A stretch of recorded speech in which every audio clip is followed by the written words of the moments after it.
Welcome to Tech Bytes, a new technology show for consumers. From software updates to data breaches to AI, technology moves faster than most of us can keep up. I'm your host, Connor Schuler.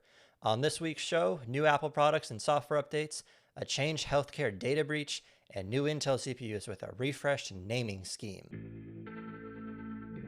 First up, I want to talk about all the new Apple software updates. They've released iOS and iPadOS 18.1 and macOS Sequoia 15.1.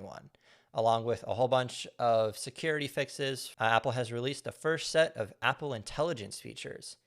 Apple Intelligence is available for all Apple devices with an M series or A17 Pro CPU or newer. That includes all recent Macs, the new iPad mini, the iPad Air, and the iPad Pro, in addition to the iPhone 15 Pro and Pro Max, and all iPhone 16s. In this release, we got system-wide writing tools, new focus options, a redesigned Siri, a more intelligent Photos app, and my personal favorite, call recording. Finally. The redesigned Siri now features a new look, lighting up around the edge of the phone, as well as the option to type instead of speak to Siri for when you're, in the middle of a city or, an elevator. In addition, Siri now has improved language understanding capabilities and can understand when you stumble over your words. No more, hey Siri, cancel. The system-wide writing tools brings new rewriting, proofreading, and summarizing capabilities to almost anywhere you write, including third-party apps. Simply highlight the text you want adjusted or summarized and select writing tools next to the copy, cut, and paste options in the little black pop-up bar. You can choose to rewrite that email to your boss to be professional, concise, or friendly, and proofread it for grammar, word choice, and sentence structure issues. You can also select text, such as that long team update email, and summarize it as a paragraph, bulleted key points, a table, or even just a good old list. Now for my second favorite, actually, new focus mode options. So with Apple Intelligence, Apple has introduced the important notifications option, where only time-sensitive, relevant notifications come through. That can be ones that you manually set or ones that Apple thinks might be maybe important.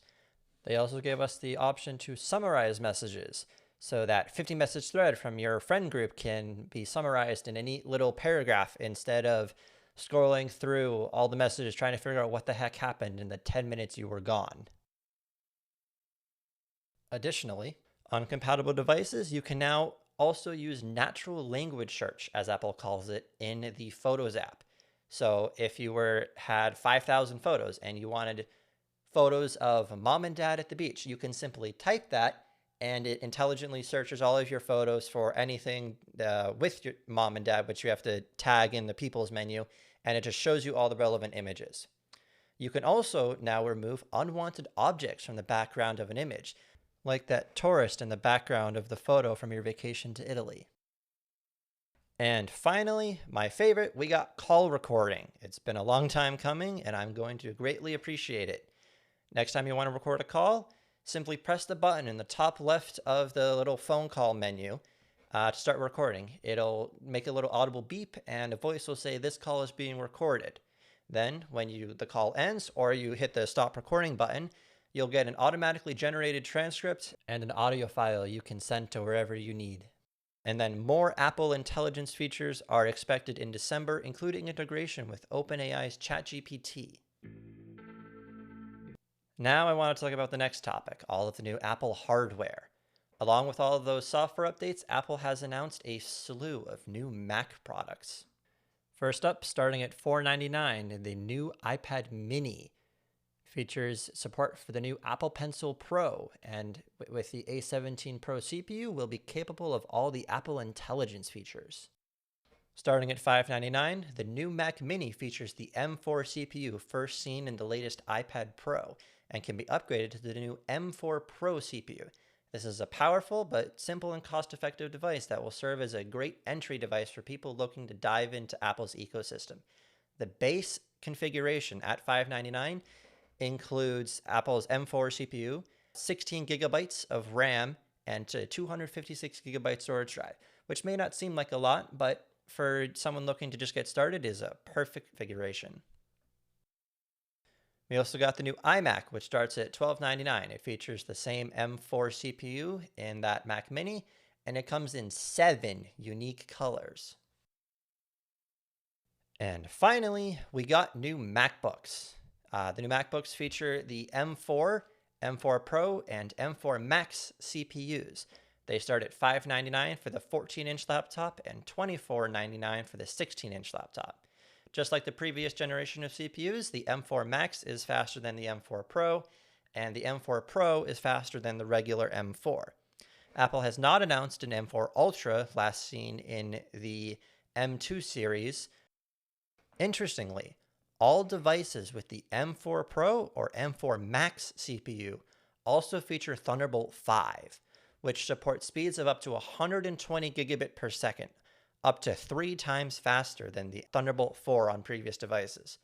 For some context, the standard USB port on your laptop or your desktop is capable of 5, maybe 10 gigabit per second on higher end devices. That's 12 times faster. General availability for all of these new devices is November 8th. All right, a quick break from all the news. I want to give you all a little tech tip. Did you know that on iPhone, if you press and hold an app icon on your home screen, there's a little button called Share, and you can just tap that and it sends a link directly to whoever you send. No more telling your grandparents the name of the app and hoping that they find it. All right, now I want to talk about what I would consider to be the most important story this week. Earlier in April, some reports surfaced that a large number of Americans may have had their health and personal data stolen in a Change Healthcare data breach. Change Healthcare is a subsidiary of the United Health Group and processes about 50% of U.S. medical claims. The attack was considered one of the worst ransomware attacks on the American healthcare system and caused widespread disruption in payments to doctors and health facilities. On July 19th this summer, Change Healthcare filed a breach report stating that 500 people were affected. This is the minimum that you can report, and it was presumably while they were unsure of the total amount of damage. On October 24th, they updated that report to 100 million people affected by the breach. That's 1 in 3 Americans. If you want to protect yourself and your loved ones from this, you should go to changecybersupport.com, a dedicated support site set up in the wake of the breach. You should also reach out to your family and warn them of the potential scams because of the breach. With how detailed some of the data may be, people may try to impersonate your healthcare provider with scarily accurate information about you. If you're contacted directly about the breach, I recommend hanging up and calling your provider about it directly through the phone number listed on their website. One trick that I like to use is saving your provider's phone number that they call you from into your contacts, and you give it a profile picture. If you get a call from them and it shows you that profile picture, you know it's coming from their phone number. If it doesn't show you the profile picture, but it still shows the name, that could just be someone trying to spoof or fake the caller ID. And the final topic for today that I'd like to talk about is Intel's new CPUs, or desktop processors. With it, they gave us, for the first time in over a decade, a new naming scheme. Previously, you would have the Intel Core i3, i5, i7, i9 with a generation and a 3-digit SKU model number followed by a letter. Take, for example, the Intel Core i7 13700K processor. Here, the naming's fairly simple to follow. It's an i7, so it's performance focused, but it's not overkill super expensive. And it uses the 13th generation design. The specific model number for this CPU is the 700K. With this new generation, they got rid of the letter I, shortened it to 2-digit model numbers, and they reset the generation number to 2. The first generation was for a set of laptop CPUs only that surfaced around earlier last year. This is the first one with like desktop CPUs. And they've also added another step, the word ultra, which is only for AI capable CPUs. So now you could have the Intel Core Ultra 7 processor 265K. Here, 2 is your generation, and 65K is that exact model number. This generation, Intel sacrificed some performance to improve power efficiency, but they are still very good CPUs. I wouldn't expect to see them in computers being sold this holiday season, but if you're buying a computer, 8 to 10 months or next year, you'll likely see them. But don't let that generation number fool you. These are technically the most recent CPUs from Intel. Well, that's all I've got for today, folks. Thanks for listening, and I hope you learned something. Consider sharing if you think someone in your life could benefit from this.